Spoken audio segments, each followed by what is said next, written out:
Como nos estaba diciendo John Jairo, la realidad del país es que aquí, cuando llegaron los españoles, pues obviamente había una población indígena que eran los habitantes originarios de esa región. En el caso de Tibú y de toda la región de Catatumbo, ese es el territorio barí, ¿sí? El territorio de los indígenas barí, que algunos los llamaban motilones, a ellos no les gusta que les llamen motilones, lo hacían en alusión a su corte de cabello, y ese territorio era compartido con Venezuela y sigue siendo compartido con Venezuela, es decir, que tenemos indígenas barí en Colombia y tenemos indígenas barí en Venezuela. Ese territorio, ¿sí? No, ya hubo una referencia anterior pues, a todos los procesos de la conformación de las haciendas, ¿sí? Aquí también se dieron las haciendas, particularmente por personas que incluso ahora están en el otro lado, en Venezuela, pero que en esa época tenían influencia sobre el territorio del Catatumbo, y también por otras zonas del departamento del norte de Santander, como en el caso de Pamplona, que hicieron presencia, montaron haciendas en algunos de los municipios del Catatumbo, no tanto en Tibú, donde hay un poblamiento bastante particular que está más ligado al otro gran hecho, que es cuando se otorga la concesión Barco al padre del presidente Virgilio Barco, que es en el año 1905, y esa concesión está allí, se inician algunos trabajos, pero solamente en 1917 ya empieza seriamente el tema de la explotación y apertura de pozos en la región, que lo hace la compañía Colbert, que va a ser muy recordada, muy gratamente recordada por los indígenas barí. Y luego en el año 1931 se firma un nuevo contrato, ya entra directamente a la construcción del oleoducto que hoy en día es el oleoducto Caño Limón Proeñas, que en ese momento no iba a ser Tibú, que lo hace la Colbert, la South America, y la parte ya de la explotación que lo siguen haciendo, ya lo pasa a una compañía norteamericana. Ese mismo año se expide la Ley 80. Esa Ley 80 es un hito muy importante porque en esa ley se marca todo lo que ustedes estaban escuchando en la presentación anterior, que es esa definición de políticas de un Estado que es proclive al desarrollo. Y en la misma ley se autoriza a las empresas petroleras a constituir grupos armados para su defensa, y en desarrollo de la ley se monta el primer batallón del ejército en territorio de Catatumbo, en la región del Catatumbo. Y se produce especialmente entre 1930 y más o menos en mediados de los 70 un gran enfrentamiento entre indígenas barí y las empresas. Incluso hay crónicas de cómo los funcionarios de estas empresas salían a cazar indígenas, literalmente de cazadores, hacían safaris para cazar indígenas, y hay crónicas de cómo los arrojaban por los cerros del Catatumbo, hay crónicas de cómo les incendiaban sus bohíos en todo ese periodo, hasta que ya, digamos, a mediados finales de los 60, esa guerra de esa naturaleza pues ya no se da de tal forma, pero de todas formas siguen los conflictos en el territorio. La simetría la recuerdan los indígenas cuando dicen que mientras nosotros peleábamos con habilidad y honor, ¿sí?, para defender nuestra tierra, los rabadora, como llaman a los blancos, los atacaban con armas que no conocemos. Con eso, por favor, con esto ya se inicia el proceso, el proceso de poblamiento del Catatumbo. Digamos, ya venía, como les señalaba antes, con la constitución de haciendas, ya se habían creado algunos municipios en el Catatumbo, como Teorama, que es de 1817, Convención, San Calixto y Carmen, ¿sí? Y se crea la zona de reserva forestal Los Motilones, que es en desarrollo la ley segunda de 1959, conocida como la Ley de Bosques. Esto es muy importante porque esto va a definir gran parte de las problemáticas que aún subsisten y que se viven en el Catatumbo en relación con las tierras y el conflicto armado. Sobre esa zona de reserva forestal se constituyen después dos municipios. Se crea Tibú y se crea el Tarra.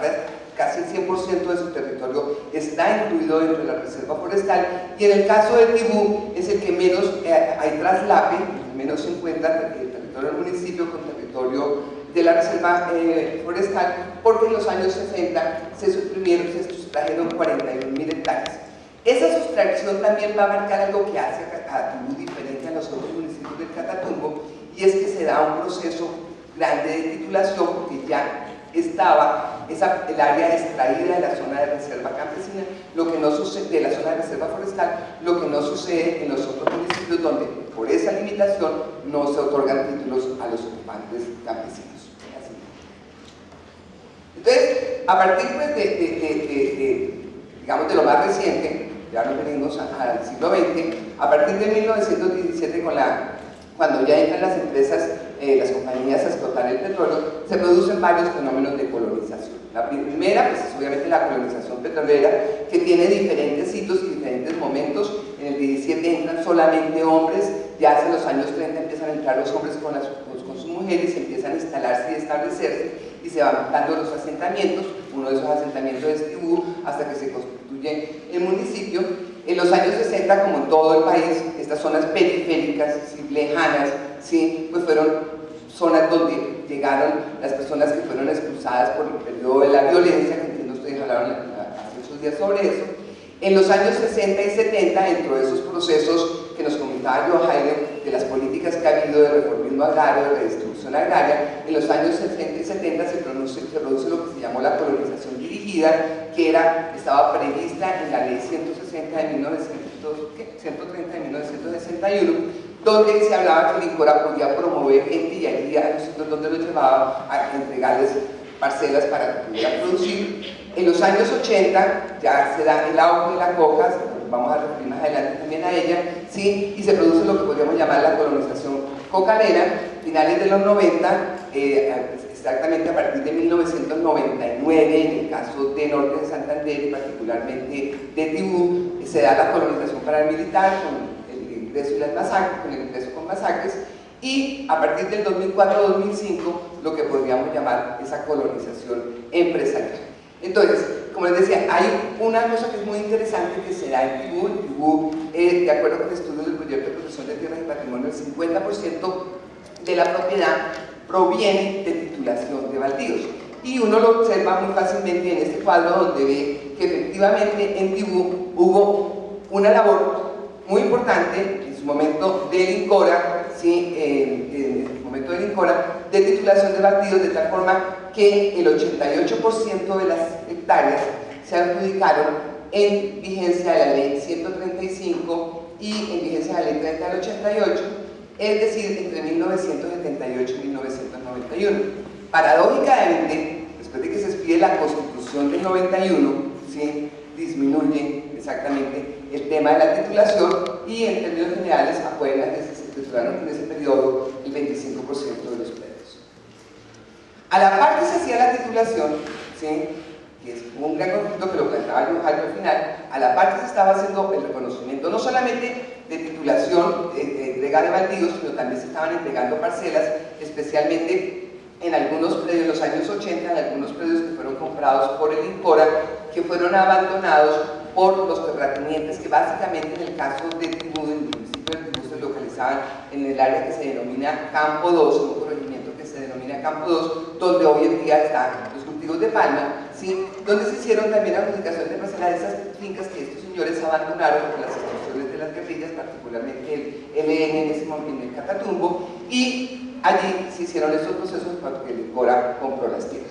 Entonces decía que aparte del tema de reconocimiento de las tierras a campesinado, en desarrollo tanto de la normativa general, pero también de la Constitución del 91, se dan se constituyen otros territorios, los territorios étnicos, el reconocimiento al fin de los derechos territoriales del pueblo barí, y se les entregan dos resguardos, ¿sí?, dos resguardos que apenas suman, mal contadas, 120.000 hectáreas, que es una mínima parte de lo que era su territorio su territorio tradicional. Y adicionalmente, aparte de la zona de reserva forestal, se crea el Parque Nacional Natural.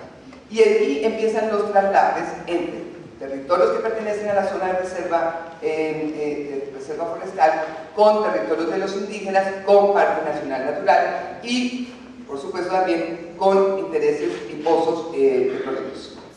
El nuevo orden, yo me voy a referir al nuevo orden básicamente. Nosotros hicimos un análisis, un seguimiento muy riguroso a todo lo que ha sido los procesos de justicia y paz, particularmente contra La Verde, alias El Iguano, y contra Salvatore Mancuso, que fueron, digamos, los dos grandes jefes que hicieron presencia de las Autodefensas Unidas de Colombia en el territorio de Catatumbo. No fueron los únicos, porque allí también estuvieron el bloque norte de Jorge 40 y el bloque central Bolívar de Ariel Macaco, pero particularmente los procesos de justicia y paz han avanzado con respecto a estos dos personajes. Incluso, digamos que la sentencia, hay una sentencia que está pronto a salir, que sería la primera sentencia que condenaría, si no lo excluyen por las relaciones con la gata, sería la primera sentencia que condenaría a un gran jefe paramilitar, fundador además de todas las Autodefensas Unidas de Colombia. Entonces, llamamos el nuevo orden porque tiene que ver como la forma como ingresaron estos actores al Catatumbo, los paramilitares, en 1999. Ahí en la gráfica está el tema de las masacres. En el norte de Santander se cometieron 125 masacres, casi la mitad, un poquito más de la mitad de ellas se cometieron en la región del Catatumbo, y exactamente la mitad de las que se cometieron en el Catatumbo se perpetraron en el municipio de Tibú. Y las masacres empezaron desde el año, digamos, las masacres en Tibú empezaron desde el año 1999. Ese mismo año se cometieron 3 masacres, en agosto y en julio en Tibú, y en agosto en Tibú y en zonas aledañas, pero especialmente la masacre de La Gabarra, que era en ese momento el fortín de Cocalero, que era allí donde estaba el mayor número de cultivos de coca. Los actores que cometieron la masacre, miren bien, que después vamos a mirar otro mapa, miren bien, salieron del departamento de Córdoba, se trasladaron por varios departamentos hasta llegar a Tibú sin ser absolutamente vistos por nadie. Y eso tiene que ver con el desplazamiento. Obviamente, a partir del 90 de ese año, se aumenta el tema de las víctimas del desplazamiento y se producen desplazamientos masivos. En el 99 en Tibú salen más o menos 3.000 y pico de personas de desplazamientos masivos, pero no es el año 99 el año más fuerte del desplazamiento, va a ser el año 2002, donde se da una gran disputa por el control del territorio por parte de las guerrillas de las FARC, que salen del Caguán y llegan a buscar cómo recuperar el territorio que habían perdido, y el ingreso del bloque 40, que llega a impedir que las guerrillas vuelvan a controlar ese territorio. ¿Hacia dónde salió la gente de Tibú? ¿Para dónde se fue? La gente de Tibú salió principalmente hacia Cúcuta, dentro del país, hacia Cúcuta, más o menos el 50 y algo por ciento, Milán, el 52% salieron hacia Cúcuta.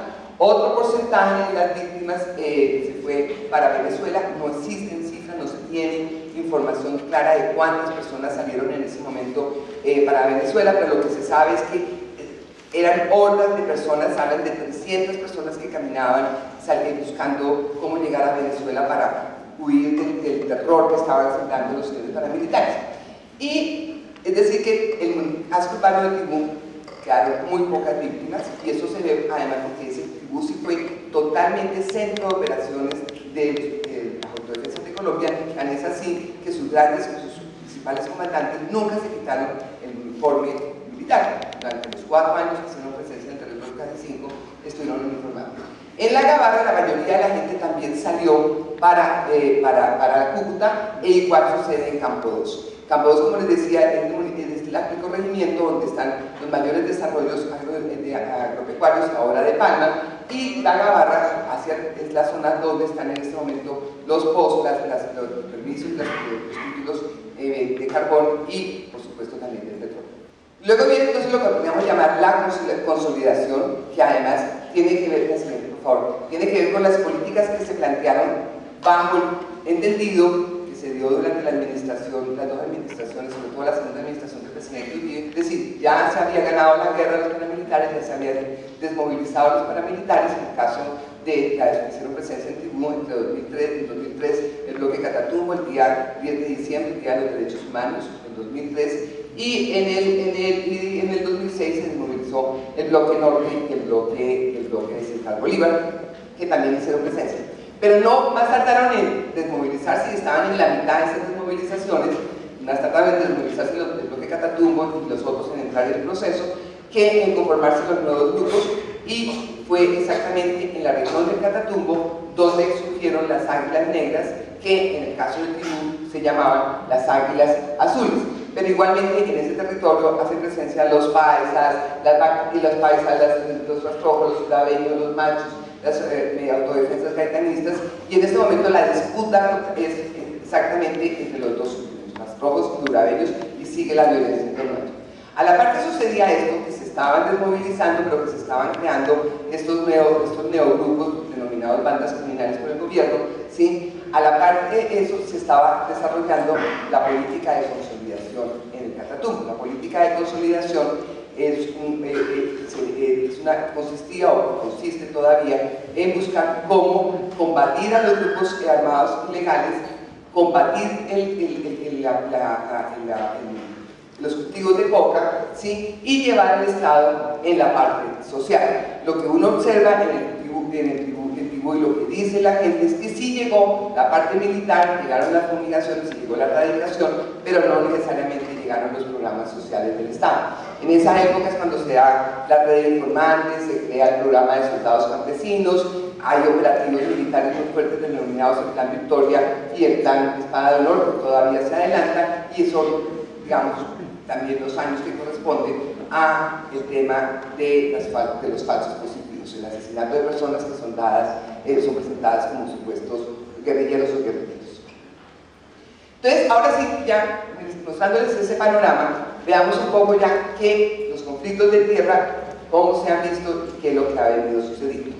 En el caso del Tibú, ¿sí? Pues la coca ha sido fundamental. La coca llegó al municipio más o menos en los 80, porque venía bajando, ¿sí? Estuvo primero en las partes más altas del Catatumbo, y llegó en los años 80, obviamente generando unos grandes cambios, unas grandes transformaciones. La gente dejó de producir lo que siempre había hecho, sus cultivos de pancoger, había una economía campesina, dejaron de producir y se dedicaron a la coca, y por supuesto la coca llegó con el aval de las FARC, que cobraba el gramaje a los campesinos. En ese momento, hasta antes del ingreso de los paramilitares, había una relación muy clara entre las FARC y los narcotraficantes. Las FARC cobraban el gramaje a los campesinos y también le cobraban a los comerciantes de la base y pasta de coca que era sacada hacia Venezuela, y ahí pues hacen presencia los primeros Leonidas, Vargas y otros narcotraficantes hacen presencia en esos años en el territorio.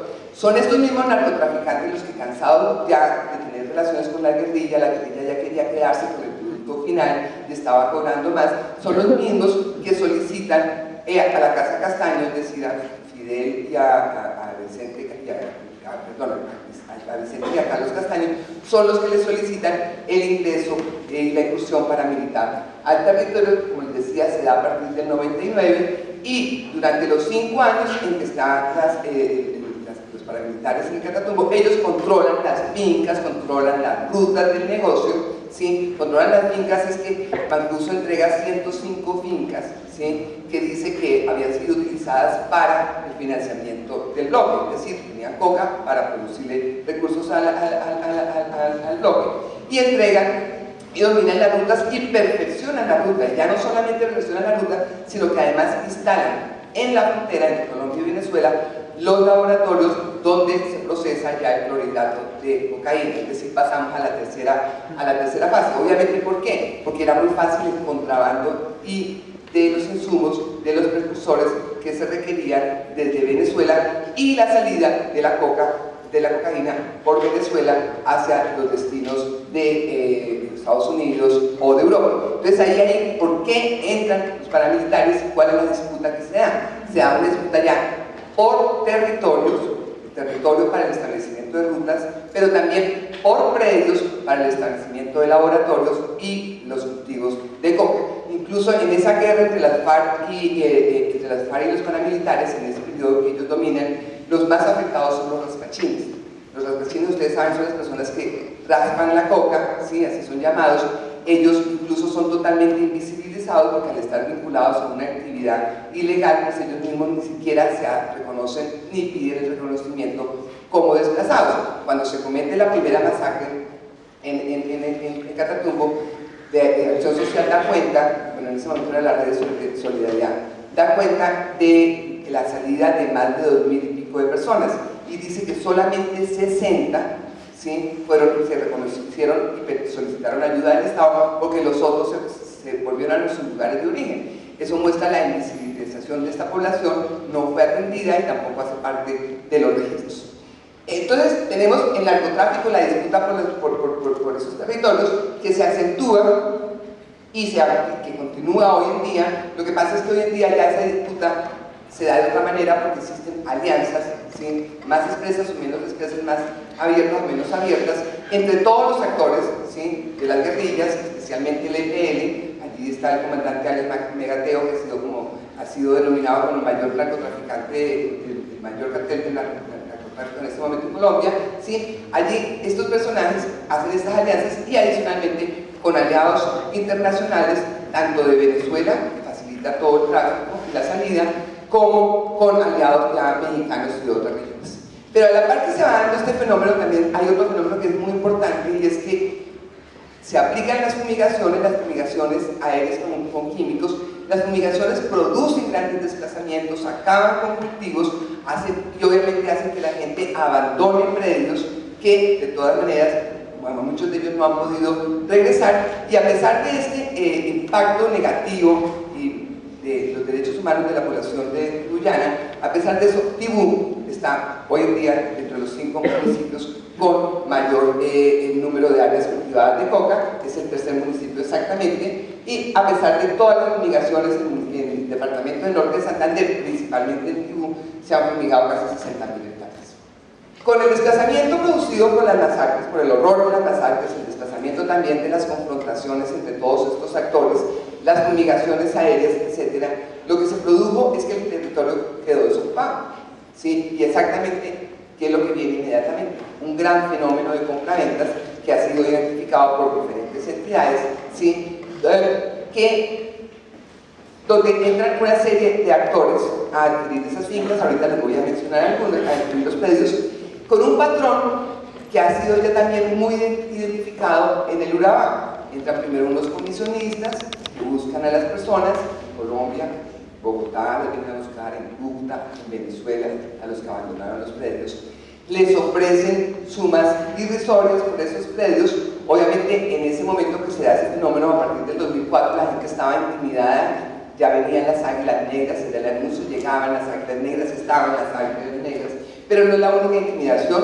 Hay la historia de un personaje que iba a comprar predios acompañado de 40 personajes detrás, todos armados, ¿sí? En la región, con la complicidad de servidores públicos, tanto del poder como el poder en Cora, el notariado, el registro, de catastro, de las mismas alcaldías. Después de eso, muchos de ellos, la gran mayoría, revenden los predios, ¿sí? Incluso las escrituras primeras y las escrituras segundas no se registran inmediatamente, sino se registran años después para hacer todavía más sutil el tema de estas compraventas y el tema del despojo. Se implantan proyectos económicos que los vamos a ver ahorita, ¿sí? Esos proyectos económicos que se implantan pues están favorecidos por políticas estatales, por incentivos, por exenciones, por descuentos tributarios y demás, y se genera todo un proceso de repoblamiento. En el caso de Tibú, de la misma víctima ya no se conoce porque la población que está es muy nueva para ellos. En ese ámbito de esas compraventas, una iniciativa basada en un decreto reglamentario de la ley de desplazados busca hacer el registro de todas estas compraventas, y básicamente lo que busca es generar unas medidas de protección para evitar esas compraventas, ¿sí? Entonces en Tibú, por ejemplo, hay casi 2.000 predios que están vinculados a estas medidas de protección, que suman más de 53.000 hectáreas. Si se acuerdan ustedes un poco la cifra de titulaciones, más o menos la misma cifra que se había titulado, ¿sí? Y Tibú es el municipio que tiene el mayor número de medidas de protección, de predios y medidas de protección, pero Tibú también es uno de los 12 municipios que tiene las mayores tasas de abandono de tierras en todo el país. Y, por supuesto, a pesar de estas medidas, lamentablemente, no fue posible evitar, ¿sí?, esa concentración de la tierra, y eso lo muestra el Gini tanto de tierras como de propietarios. El Gini de tierra nos dice que en el 2005 era el 0.521, en Tibú subió a 0.674, y el INE de propietarios, es decir, más predios en menos personas, pasó de 0.5 a 0.70. El otro conflicto que se presenta en el territorio y que tiene que ver con lo que nos decía Jairo, que las nuevas mercancías, ¿sí?, los nuevos impulsos y los nuevos giros que se dan para podernos insertar en la economía mundial, que no es un propósito nuevo, eso es un propósito que se desarrolló después de la Constitución del 91, cuando se crea el Ministerio de Comercio Exterior. Quien lo dirige, su primer ministro, es exactamente el presidente Juan Manuel Santos, ¿sí? Entonces, esto hace parte de lo que desde esa época, desde el 91, 92, que quedó el Ministerio de Comercio, se ha llamado las agendas de competitividad, que es la otra lógica, ¿sí?, que se da y que aumenta todos estos conflictos que hay en relación con la tenencia de la tierra y del uso ecológico. Entonces tenemos el tema de la economía extractiva. Ya sabemos, el territorio Tibú fue poblado en torno al petróleo, aquí estuvieron las compañías, pero a mediados de los 80, en gran parte por la acción del ELN contra los oleoductos, contra los pozos, etc., había disminuido la explotación, había quedado reducida casi al mínimo, y es exactamente a partir del 2004 que se revive la explotación petrolera. El primer intento que hace Ecopetrol para revivir esta explotación petrolera es lo que se conoce como el Pozo Álamo 1, pozo que en este momento se encuentra suspendido porque está dentro del resguardo Catalaura y no se hizo un proceso de consulta, y por lo tanto la Corte ordenó la suspensión de este proceso, ¿sí? Y bien, en este momento las empresas que están operando en el territorio sigue siendo Ecopetrol como siempre. Ecopetrol tiene en Tibú tiene 175 pozos, y en Petróleo tiene 15 pozos, y ejecuta el proyecto Tibú, que tiene la meta de abrir 250 pozos adicionales. Pero lo que es muy importante es que no solamente se reactivó la actividad petrolera, sino que también hay una lógica de por qué entraron los paramilitares al territorio, y es que entraron también a proteger el oleoducto Caño Limón Coveñas. Y les decía antes que miraran el mapa de cómo entraron, y miren el trazado de los departamentos que recorre el oleoducto. Hay una coincidencia entre los dos.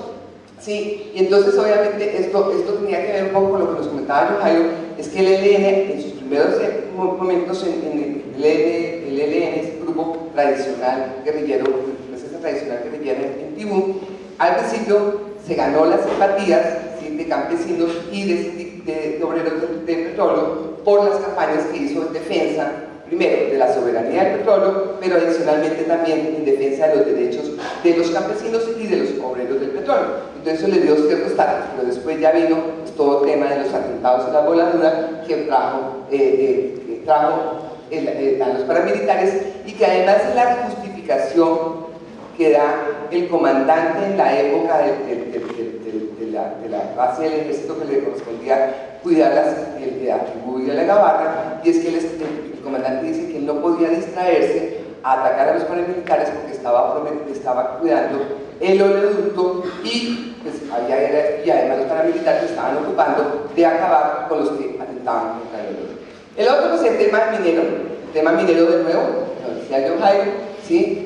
El tema minero entra a jugar con mayor fuerza. En el Catatumbo, en el Tibú no era relevante el tema minero, en el Catatumbo tampoco era relevante el tema minero, era relevante el tema petrolero, ¿sí? En este momento hay 51 títulos otorgados en Tibú, la mayoría, el 80%, exactamente después del año 2004, ¿sí? Y gran parte de esos títulos hacen parte de lo que se denomina el complejo carbonífero Río de Oro Sardinata, ¿sí?, que se considera que va a ser el segundo yacimiento a cielo abierto más grande de Colombia después de lo que hay en el Cerrejón. Incluso se habla que vaya a ser más grande que el que hay en este momento en la Jagua de Ibirico. Y yo quiero mostrarles el mapa, simplemente los puntos rojos pues muestran dónde están los títulos otorgados en Tibú, ustedes lo ven allá en el extremo, ¿sí?, y cómo se traslapan esos títulos con las solicitudes de restitución de tierras que se han presentado a la unidad de restitución, de las que vamos a hablar más adelante. Y lo otro es que se instala en Tibú, especialmente en el corregimiento de Campo 2, La Palma. La Palma llegó al Catatumbo como parte de los compromisos que asumió el gobierno nacional en la marcha que se realizó en 1998, donde pobladores, campesinos e indígenas solicitaron, como lo habían hecho en muchas otras marchas anteriores, nuevamente los mínimos servicios básicos: agua, salud, vivienda, educación, pero adicionalmente solicitaban créditos y proyectos productivos para dejar la coca. La Palma llega como una propuesta de sustitución de cultivos, llega financiada con recursos del gobierno de Estados Unidos, del Plan Colombia en ese momento, y por supuesto también llega financiada con recursos del Estado. Se hacen muchos intentos para instalar otros productos como el caucho y el cacao, pero ninguno de ellos opera. El único que funciona es el cultivo de la palma, donde además ya, porque digamos se logra tener la certeza de la cadena. Hay una empresa, Hacienda Las Flores, que suministra la semilla, suministra asistencia técnica, y hay una planta extractora en el Zulia que se encarga pues de producir el aceite y los derivados del palma. Entonces eso le permite ser el proyecto que funciona. En este momento se dice, en el Catatumbo, en Tibú, se dice que hay 8.744 hectáreas de palma. Esta cifra hay que leerla con cuidado porque el mismo gremio Fede Palma, cifra de Fede Palma, pero el mismo gremio Fede Palma reconoce que ellos tienen en el registro palmero un subregistro más o menos entre el 35 y el 45%. En la zona lo que uno observa es mucho más de lo que se refleja en esta zona. Entonces, aquí se da toda esta situación, ¿sí? Y hay 3 empresas que están mencionadas aquí, que son en este momento objeto de 3 demandas presentadas por el INCODER por haber acumulado unidades agrícolas familiares, es decir, haber acumulado la máxima extensión que se le otorgaba a campesinos, ¿sí?, en la compra de predios. Uno de ellos compró reconocidos y identificados 27 predios. En este momento más de 17 asociaciones están vinculadas a La Palma, lo cual muestra no solamente ya la concentración en la tenencia, sino la concentración en el uso. Ya esas tierras que antes eran dedicadas a producir otro tipo de alimentos y a ganadería, en este momento solamente se ocupan para la palma. Y por supuesto, no solamente tenemos esos proyectos de ingeniería, de hidrocarburos, minería y agroindustria, sino que también se requiere la infraestructura, ¿sí?, para sacar esos productos. Y en la región del Catatumbo, el departamento del norte de Santander hace parte de la iniciativa de integración regional suramericana, la IRSA. La idea es que va a conectar a Buenaventura con Venezuela, y el desarrollo de esa iniciativa de la IRSA, que es complementaria de los tratados de libre comercio, complementaria de los principios de la Organización de Comercio de la OCDE, ¿sí?, que estamos, digamos, que este gobierno quiere entrar, es básicamente liberar, ¿sí?, facilitar el intercambio de bienes y facilitar, por supuesto, el tema del movimiento de capitales, y adicionalmente pues quitar bastantes reglas en el caso colombiano. Y luego ya para terminar, las reivindicaciones, ¿sí?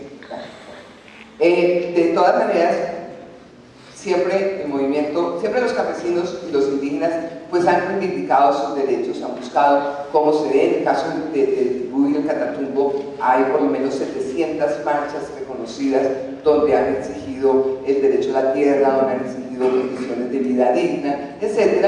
La última de ellas fue la última grande de ellas, que duró casi 2 meses y medio, fue en el 2013, que después dio lugar a todo el tema del pacto agrario, y allí nuevamente se volvieron a plantear la necesidad de propuestas para que sustituir la coca, siguen estando los cultivos de coca, la ampliación de los resguardos, pero adicionalmente se pidió la constitución de la zona de reserva campesina, ¿sí? La zona de reserva campesina ya la había estudiado el INCODER y ya había delimitado. La constitución de la zona de reserva campesina, que es la parte que ustedes ven marcado con rojo, pues se enfrenta a los problemas del ordenamiento del territorio. De ese ordenamiento del territorio que les mostraba yo en la lámina anterior, donde tenemos zona de reserva forestal, parque nacional natural y territorios étnicos. El reto de la reparación. El otro tema que está en este momento muy importante y que tiene que ver con todo esto que vimos del abandono de tierras, de las medidas de protección, de las compraventas masivas, pues es el proceso de restitución de tierras que se está dando en todo el país y en el Capiatú. Tibú es el municipio que tiene mayor número de solicitudes de restitución en todo el departamento. Tiene la lógica, como les decía, el 50% de ese territorio fue adjudicado por títulos, fue el municipio más afectado por el abandono y fue el municipio más afectado por las compraventas. Y en la sentencia se ha venido demostrando, ¿sí?, que había cómo ese patrón que les conté antes se fue configurando, el apoyo de funcionarios y el aprovechamiento del agua. Bueno, entonces les decía, más allá del tema de la estructura agraria, ¿sí?, de todo lo que nos comentaba John Jairo, ¿sí?, aquí hay un problema de fondo que tiene que ver con el conflicto armado bélico, el conflicto bélico, pero que tiene que ver con todas las conflictividades y las violencias. Y es el desordenamiento del territorio. Tenemos un territorio en el caso de Tibú, ¿sí?, donde confluyen municipios con una zona de reserva forestal. Los municipios no se pueden ampliar, así estén poblados, así la gente vive en ellos, hasta que no se sustraiga la zona de reserva forestal. Pero a ustedes, esa zona de reserva forestal coincide con los derechos de acceso a la tierra de los campesinos. No se puede titular en el TARRA hasta que no se levante la zona de reserva forestal, por ejemplo. Pero también, ¿sí?, en esa zona de reserva forestal se traslapa parte de los resguardos, que a su vez son solicitados, parte de la zona de ampliación de los resguardos, como zona de reserva campesina. A esos intereses de los sujetos, digamos, a los cuales está dada la legislación en materia de la Constitución, de defensa de los derechos territoriales, campesinos, indígenas, en el caso de Tibú, se contraponen los otros intereses que hemos mencionado, los intereses en la tierra, ya sea para actividades ilícitas, o los intereses de las tierras para actividades lícitas como las que ya hemos mencionado. Entonces hay una serie de tensiones entre el ordenamiento territorial, tensiones con el ordenamiento ambiental, tensiones entre los derechos a la tierra de los campesinos y los derechos al territorio y al medio ambiente, tensiones entre la economía campesina, tensiones con las locomotoras y, por supuesto, las locomotoras con la restitución. Y ya para terminar la última, y el gran tema es que aún es muy poco lo que sabemos de las últimas preguntas que se han hecho. ¿Quién las tiene las tierras? Exactamente cómo las está usando y cómo las adquirió. Es muy poco lo que se sabe, es muy poco lo que se ha esclarecido sobre el tema. No hay condenas en el caso de Tibú, ¿sí?, por despojo o por obligar a abandonar las tierras. Y en tanto eso esté, ¿sí?, pues obviamente eso lo único que hace es que esas políticas que han sido casi contra el campesino, que han sido unas políticas de marginalización negativa contra los sujetos rurales, acompañadas de estas fuerzas armadas ilegales que surgieron una guerra contra los avances de la Constitución del 91 y la democracia del 86, pues simplemente cada vez es más fuerte el fenómeno de menos campesinos, descampanización y de posible extinción de los pueblos indígenas. Muchas gracias.